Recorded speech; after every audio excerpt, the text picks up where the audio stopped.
Hey, welcome to the second course video for the song Look to Windward by Sleep Token and their album Even in Arcadia. I'm musically malnourished and you're on my journey to go deep and wide in discovering new music and artists. In these videos, we do a deep dive into the lyrics and meaning behind the music. Vessel always puts us up to a challenge, so remember, we don't always get it right, if there is a right. But man, his writing is absolutely brilliant. It's fun to look into. It makes me think and learn all along the way. So, you guys ready to go to class?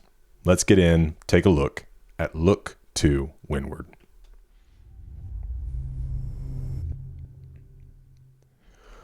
Okay. Now, I think the first thing that would be good is to take a look at this. There are a few beliefs around this idea of look to windward. So let's explore them all, okay? Look to windward means to look or move upwind towards the source of the wind, which I would imagine maybe in this context, if you're looking toward the source of the wind, is it looking toward the source of the chaos? Because I really feel like this song, although I'm not certain he's like speaking to himself within this song, there is a possibility. It really seems like, and especially with the lines, kind of the main chorus, will you halt this eclipse in me? Could be speaking to somebody else, but it could again be this kind of inward dialogue, because the idea of an eclipse in you is that this brightness within you is being shadowed, it's being covered, it's being eclipsed. There's a darkness that is covering the light. And so I feel like even the idea of even in Arcadia, the whole point is that like even in this place that seems like perfection, death is still there. The struggle is still there. And I know that the first three albums are kind of a trilogy, to the best of my knowledge, that was kind of a wrap-up story. But it almost still feels like a little bit of a continuation. The idea of taking me back to Eden, taking me back to this place of innocence and perfection, and it feeling like kind of closure in the album. But part of it almost feels like in Eden, Arcadia, this place that's meant to be kind of this utopia, death still exists there, struggle still exists there, and that him kind of feeling like he's washed up on the shores of Arcadia, expecting to have been essentially like to have this breakthrough, to have found Eden, but yet the struggle is still there. That's really what I feel like the song is dealing with, is just this inward, like back and forth, the good sides of me, the bad sides of me, the inner turmoil. So having set that up, let's continue here on, because if you're looking to windward, it either means you're looking to the source of the wind that's going to be able to catch in your sails and move you, or it could be looking to windward as far as like looking to the source of that conflict, that wind. I don't know. Let me know your thoughts. So look toward the source of the wind, often used metaphorically in sailing or for gaining an advantageous position or being alert to oncoming challenges. So that's kind of what I just said. It could either be this advantageous position, like he's trying to catch the wind and make progress, or he's looking to where the challenge is coming from. Drawing from T.S. Eliot's The Wasteland, and notably used as a title for N.M. Banks' sci-fi novel, meaning to confront difficult truths or consequences. It signifies foresight, awareness of danger, and facing reality rather than being swept away. So here's a few meanings, and it's actually going to pull up Sleep Token down here. Windward, the side of an object like a boat or island facing the wind. Leeward is the sheltered side away from the wind. Advantage in sailing being to windward often means having better control or position, so the phrase can mean striving for an advantageous spot. And he does evoke imagery of fighting within this idea of give me the edge of a blade. We'll get there. So in T.S. Eliot's The Wasteland, says, O you who turn the wheel and look to windward, consider Phlebas, who was once handsome and tall as you. Here, it's a warning to face the harsh reality of death and mortality, not just the easy path, which would fit in with even in Arcadia, that death is still in Arcadia. In Banks' novel, the title refers to the aftermath of the culture's interference with the Celgrian caste system, where they must confront the catastrophic, unforeseen consequences, essentially looking to windward at their own disastrous actions. In Sleep Token Song, Look to Windward, interpreted as confronting one's own identity crisis and the collapse of self, being mindful of deep internal struggles rather than just the surface. So, okay, now that we have the title out of the way, this says, will you listen just as my form starts to fission? This is the first place for me that feels like it begins to point toward this inner conversation, this inner battle. Like, it's almost like saying to yourself, like, are you now going to listen to me now that my form is starting to fission? Now that I'm breaking apart, which we can look here at what fission is. Nuclear fission is a process where the nucleus of a heavy atom splits into two or more smaller nuclei, releasing a massive amount of energy, radiation, and additional neutrons. This reaction, often triggered by a neutron striking the nucleus, initiates a chain reaction that provides heat for generating electricity in nuclear power plants. Fission can occur spontaneously through natural decay, but controlled induced fission is used for energy production. So yeah, I don't know if it's this like him falling apart, or is it finally now something is being produced in him, this energy, this willingness to fight, this willingness to look to windward? Because in the next lines he's saying, I'm losing this war of attrition just as I drift away. And I think ultimately a war of attrition is to strip somebody of resources to where they essentially fade away, like building a blockade so a city can't get resources in and out. And then people begin to starve, and it's this war of attrition. You kind of have to wait for them to, pass away, which I thought, yeah, here we go.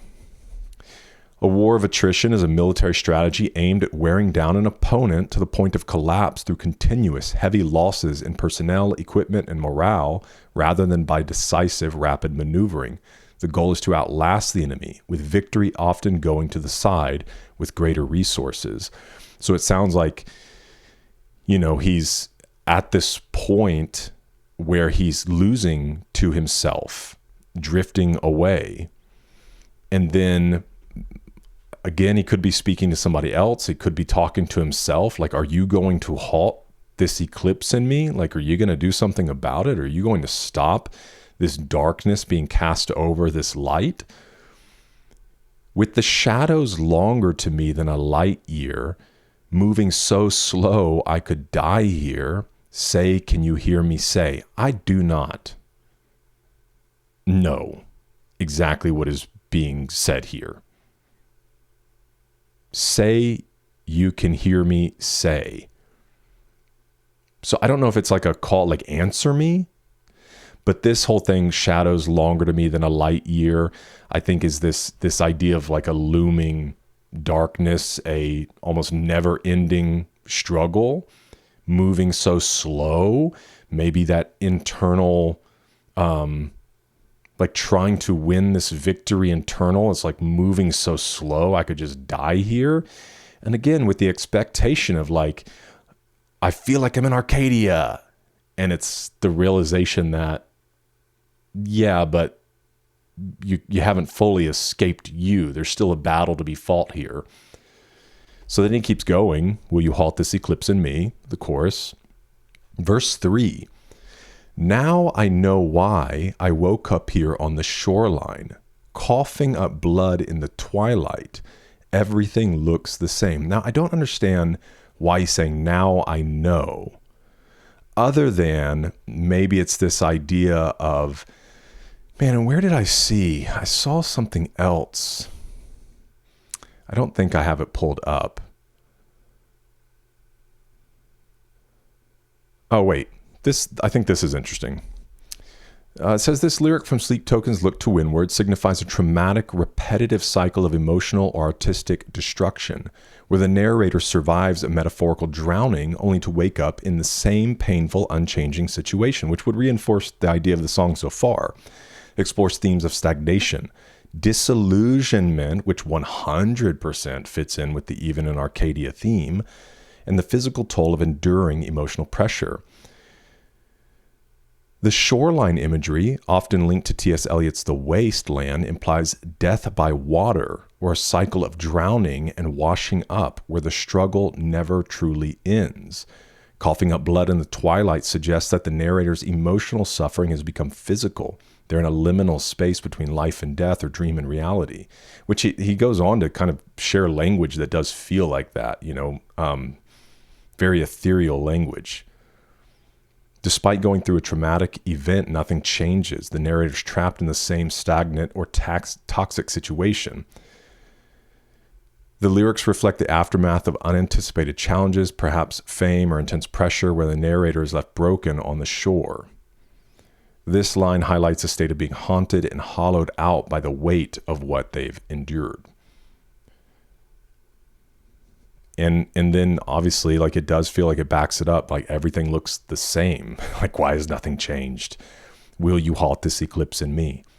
Then verse 4. I've got eyelids heavy enough to break diamonds. So at first when I heard this, I was like, what is he trying to say? Like, you're going to squeeze some diamonds.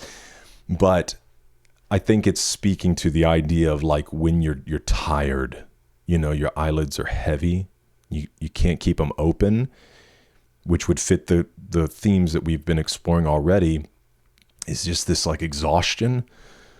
And your eyelids are so heavy, they break diamonds. It's about as heavy as your eyelids can get. This line is interesting. You pray for sound, and I pray for silence, which in the previous song, and I think the annotation mentions it here, in the offering, you've no. Where's it at?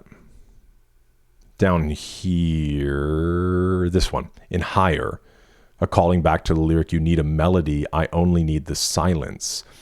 Now, I feel like when we were exploring that song, felt like it was still within the kind of maybe toxic relationship. But in here, it almost just sounds, again, internal. That maybe there's one part of him that's praying for sound and another part of him that's praying for silence. One wants noise and activity. The other wants rest and solitude. Darn right, faithless, I can't deny. You'll find me with half a mind to get violent. Oh, it isn't over till I say it's over. No more little, so there's kind of a switch here, an attitude that comes upon him. No more little angels sitting on my shoulders.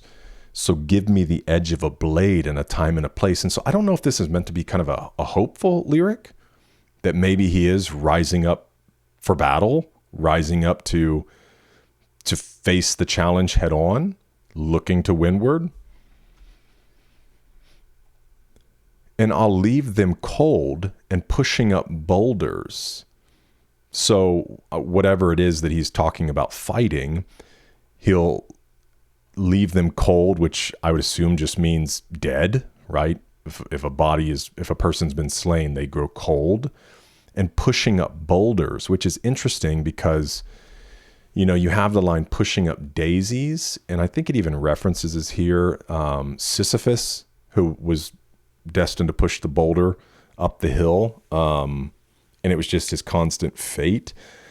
I don't know. It's an interesting line for sure, and caught me off guard in the react, because we all know pushing up daisies, which would further the idea of this leaving them cold, but pushing up boulders. And it could be, if we continue with the theme of like the inner conflict, that there is a side of him that is essentially like Sisyphus, keeps pushing the boulder up. It's this cycle, this continuous thing that he's growing so tired of. And so if it is an internal battle and he's rising up, give me the edge of a blade and a time and a place, I'll leave that side of me like dead, or the enemies coming against me dead, and the side of me that wants to keep pushing up boulders, like he can do that. I'll leave him pushing up boulders. He can keep, going toward that fruitless task. Am I walking with gods or merely stumbling forth? Again, a bit of a duality. Like, am I walking in this elevated place, or am I just kind of stumbling around? Am I moving with purpose and power, or am I just kind of bumbling? Until there's fire at the gates, until I fall to the floor. This, again, just seems like battle imagery. Like I'm going to attack until the gates are on fire, until this thing is we've breached, and then I fall to the floor, is like until there's nothing left in me. I'm going to fight this thing. This is an interesting one. I live by the feather and die by the sword. Now, I did not have the privilege of being part of the whole like house thing, and I probably should look into it more because I really don't know much about it. We'll lean into the annotation a little bit here because it gives some insight, but I probably need to check out a video about it. Because I know there were these two, the house feathered host and the house viridian.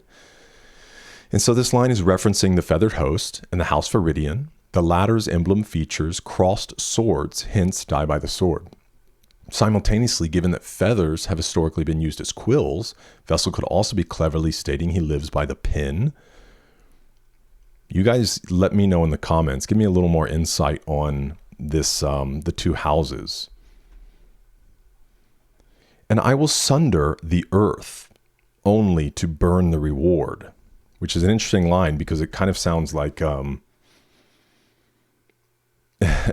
like going to a lot of effort, like pillaging, but then just burning what you would take as your reward, or like a boxer wins a boxing match and just throws the belt in the trash. So I'm not 100% sure what he's trying to share there, other than it sounds like he's on a warpath ultimately. And violence is all he desires. This is interesting. So even in this Garden of Gardens, which would maybe mean Arcadia, a Garden of Gardens, it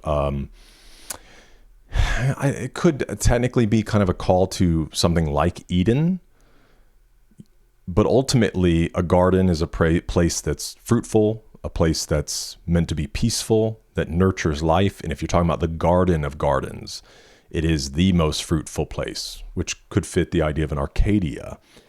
This is really interesting, though. I am the God of the gaps. I'm the God of the gaps. I was doing a little searching on this. Sorry, I keep switching camera angles so much. And I strangely, and it was a pleasant surprise to me, came across a website that I have used for years called gotquestions.org. Honestly, if you're curious about anything within Christianity, I have, and I'm sure there's probably some things in here that I'm like, I'd see that a little bit different, of course. But in my years of studying the scriptures and teaching them for 20 years, I've used gotquestions.org a lot to get some clarity, see how people think about certain things. And so if you have any curiosity around Christianity, Christian beliefs, gotquestions.org is actually a really great website. But lo and behold, look what I found. What is the God of the Gaps argument? The God of the Gaps argument refers to a perception in which, I wonder, what does it look like here? Oh, this is good. Refers to a perception of the universe in which anything that currently can be explained by our knowledge of natural phenomena is considered outside the realm of divine interaction. And thus the concept of God is invoked to explain what science is, as yet, incapable of explaining. In other words, only the gaps in scientific knowledge are explained by the work of God, hence the name God of the Gaps. Now, obviously, this being a Christian website, it's going to go on to talk about like, and I truly believe this as well, that I don't think reason and scientific evidence are contrary to the scriptures. I think that if from my perspective, I think of a creator that has put all this into place, and we as people are unraveling this mystery, and we're standing in awe at mathematics and biology and the universe. And I mean, just there are amazing things all around us that just leave us. I mean, you like hear mathematicians talk about math. It's wild, dude. I don't understand anything they're saying, but they talk about like certain equations and things, and they're just like, "Can you believe that?" And I'm like, I don't know what you're talking about. So the numbers don't excite me like they excite you, but they're like, "No, this is impossible." And I'm like, "Okay, I believe you." And so obviously it's going to go on in this article to kind of explain and talk about how science and faith, they don't have to be in conflict. That God is all-knowing, all-wise, and laid the foundations, all these things, and then it's our joy as humans to seek these things out and learn these mysteries. But that aside, I found this really interesting because essentially the God of the gaps is that any gap in our knowing, we say that, well, the mystery is just God's essentially. And so what he's saying here, I am the God of the gaps. I am what it is you can't explain. And so I don't exactly know what he's ultimately trying to say here as he continues to move on in the next few lines. But I did find that interesting that when I went searching for it, it's like, oh, it's actually a theory and an argument that's existed for quite some time. I am the demon of Sodom, which Sodom and Gomorrah is, a well-known biblical reference.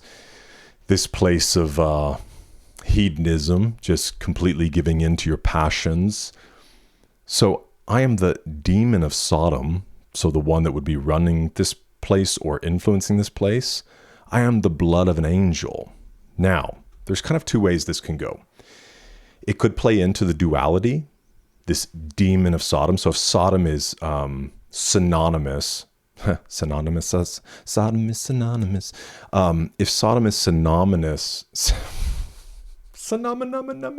if Sodom is synonymous with depravity, then the demon of Sodom would be like the worst of the worst. I am the blood of an angel, so it could be the duality, the blood of an angel being this idea of like pure, as opposed to this demon of Sodom. Or, from a biblical perspective, demons are fallen angels, ones who rebelled against God. It could just be reinforcing that. Let me know your thoughts.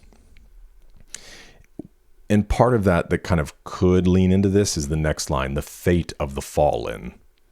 Nobody knows where I came from.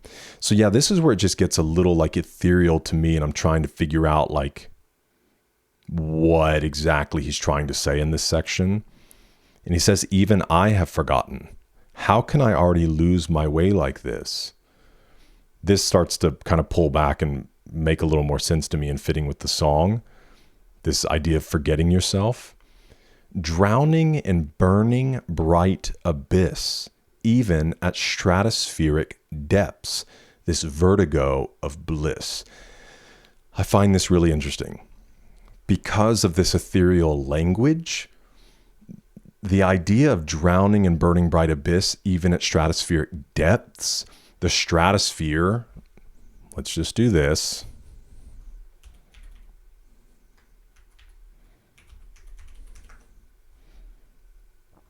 Is this a good picture? Okay. So the stratosphere, obviously over the earth, we have the troposphere and then the stratosphere.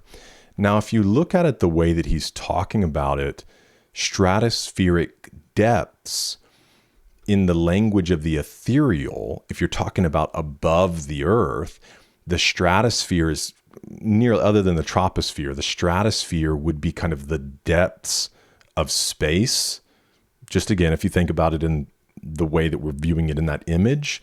So it almost, this ethereal language is the idea of like high up into the heavens, and the depths of that place would be in the stratosphere. I hope that makes sense. It makes sense in my mind, and I think I'm saying it pretty clearly. It just reinforces that ethereal language. This burning bright abyss could be like in space from the sun. And I know there's a deeper meaning there. I'm just trying to kind of wrap my head around the just actual language. And then this vertigo of bliss. From my understanding, and I actually might have it. Yeah, I have it right here. Check this out.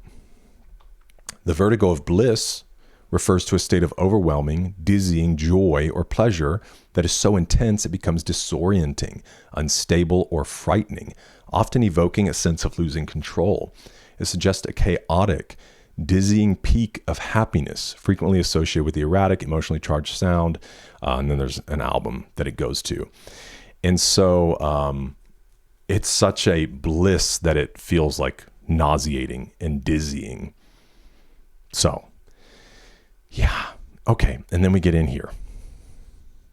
But as far as how a lot of this wraps into the bigger themes that I feel like are in the song, I'm a little bit lost there. Oh, and I used to know myself. Oh, and you used to know me well. This is, again, why I think, of course, he could be referencing somebody else, but it could also be internal language.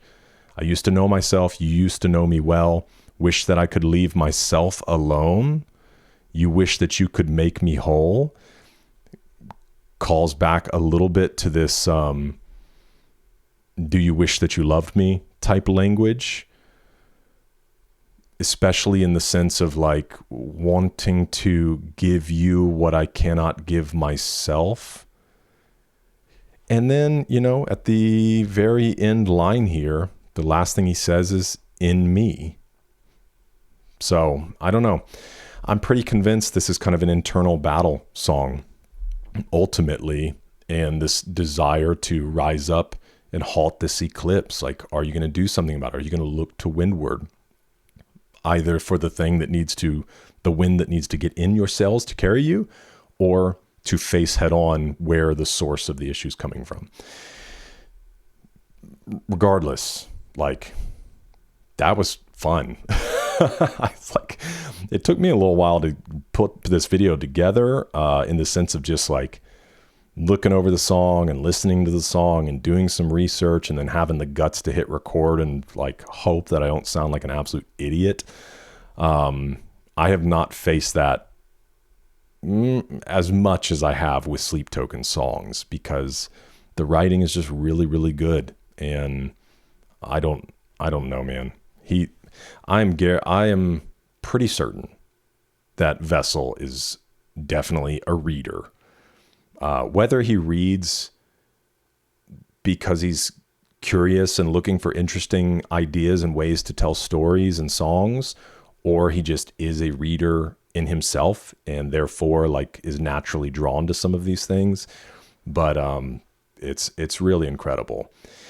Well, with all that being said, help me fill in some gaps. Feel free to share your opinions and thoughts as well. It's always a good time in the comments. Thanks for being with me for this one. I hope to see you in the next one, because we're eating good.